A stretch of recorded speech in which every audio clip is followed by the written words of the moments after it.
Hi.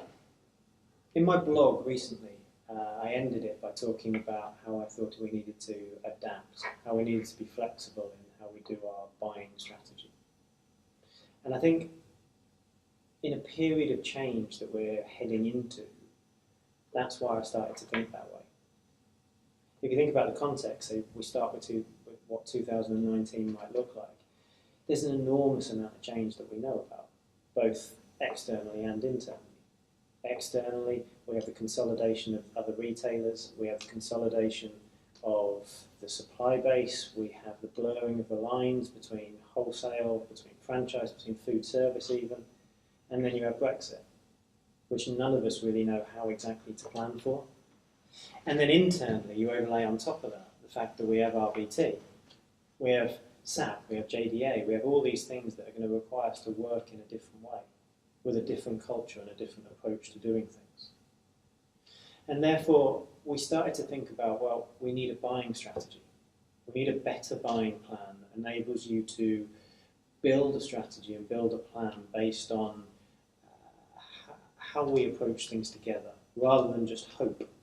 I think historically there's been almost this, well, we'll give the buying team a challenge, we'll give them a fiscal challenge and they'll just find a way of delivering it. I don't think that's fair. I don't think that's fair as to how we work as a business. Now, there'll always be opportunities where you go and do deals because that's what you do. That's how you deliver the numbers. But I think with the amount of change coming, we have to have a plan that sits behind that. So at least there's pillars that enable you to deliver the majority of the benefit. You know, within marketing, they now have their key pillars of we'll talk about quality, we'll talk about ease, we'll talk about health. You know that there's a future of food plan that starts to talk about the three key things that get us back on the forefront of being known for food policy and known for talking about what we care about. The buying strategy that we created as part of the 4-year plan has 4 pillars itself. The first one is promotions. So we've spent a couple of years doing a brilliant job of using the Oliver Wyman data to make our promotions more effective and efficient. But there's so many other unanswered questions on promotions, so many other things that we could do to make them better. And I don't think we've ever quite had the time, the resource, the capability to really answer those questions. If you think now, with Sue running all of the promotional strategy for us, she'll be able to make sure that we're held accountable to the Oliver Wyman piece. She'll be able to make sure that we properly maximise that and get all the benefits. But then between Sue and CJ, they will now run a promotional working group which will stand up to answer all of those unanswered questions that I talked about. All those things that we want to know but have never taken the time to answer, CJ and the team will prioritise, and cross-functionally they will start to try and answer them and make us more effective, more efficient and more profitable, both for our business but also in terms of our customer offer. The second one is category roles. So we historically treat every category as though they're the same. We treat them with a real lack of differentiation. And the reality is in any retailer, let alone a convenience business, not every category is created equal. So what Paul and Ben will do is start to develop a category strategy approach that looks at them all in different ways. Each of them will be split into one of 3 classifications, whether you're steady state, which are those categories that are core to the convenience customer, but there's not much growth in them. And there's no point in us trying to find sales growth that just isn't there in the market. There's right to win. So those categories that are hugely important to the convenience customer, and we're not quite maximising where we are. Ready meals is an example. We should be blowing the doors off on ready meals, but we're just not quite shifting that market share data. And then there's the maintained success ones. Those areas that we have done brilliantly over the last 4 or 5 years. And we've got such a market overtrade that there's no point in us really trying to take that much further.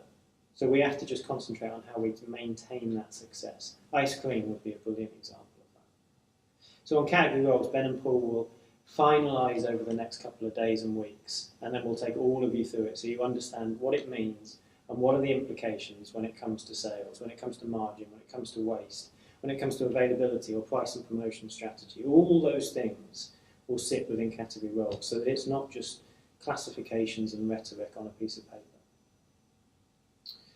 The next one is value chain. And it's probably the one that we've talked a lot about but we haven't given you a huge amount of detail. It's led by Guy, and it's a massively important part of us delivering the better buying strategy. Guy's role is fundamentally split into two parts. One, he has to be this enabler for change, this enabler that helps you guys understand how we don't leave low-hanging fruit when it comes to the supply chain, from the end to end, making sure we don't add unnecessary costing. The discounters are brilliant at it. They all, every single buyer will understand the ins and outs of their supply chain, and they will make it as simple and efficient as they physically can. That's where I want us to get to. But it's part of exactly where I want us to be as one of the most collaborative and partnership-driven buy for less businesses that you will come across. It has to be cross-functional. It has to be you sat in the supply base, working out with the supplier how we do things better. The second part of Guy's remit is more transformational.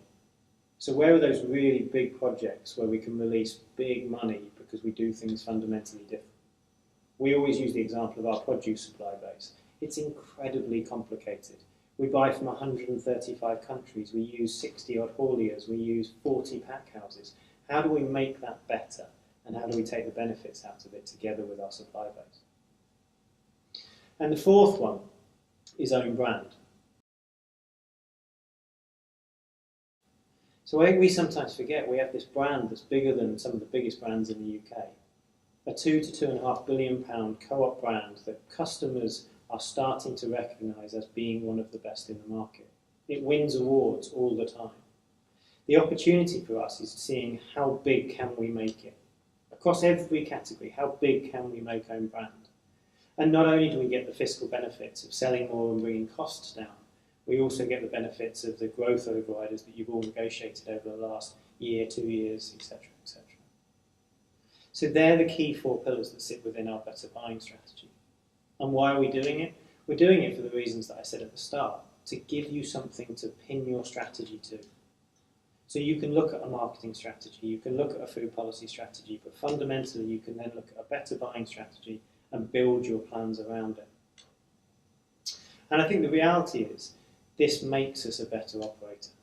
This makes us nimble and flexible. It makes us the retailer of choice that the suppliers want to invest in and they want to work with. But you can't do this alone. There's no way that you could go and build your plan on all these four and do it in glorious isolation. This has to change culturally in terms of you have to work as collaboratively as you ever have, both internally with all the other functions that sit within the business, but externally with everybody in the supply base. Then we can do this together, and then we can do this as one co-op. And I'd finish by saying, if there's any questions you have when you are putting your strategy together, when you're starting to think about what does my buying strategy look like based on these four pillars, go and talk to the experts. Go and talk to the people who I've said are leading. Go and talk to the people that sit within the working groups, or come and talk to me. This is something that we're passionate about. It's something that will make us better, and therefore come and ask questions and be involved.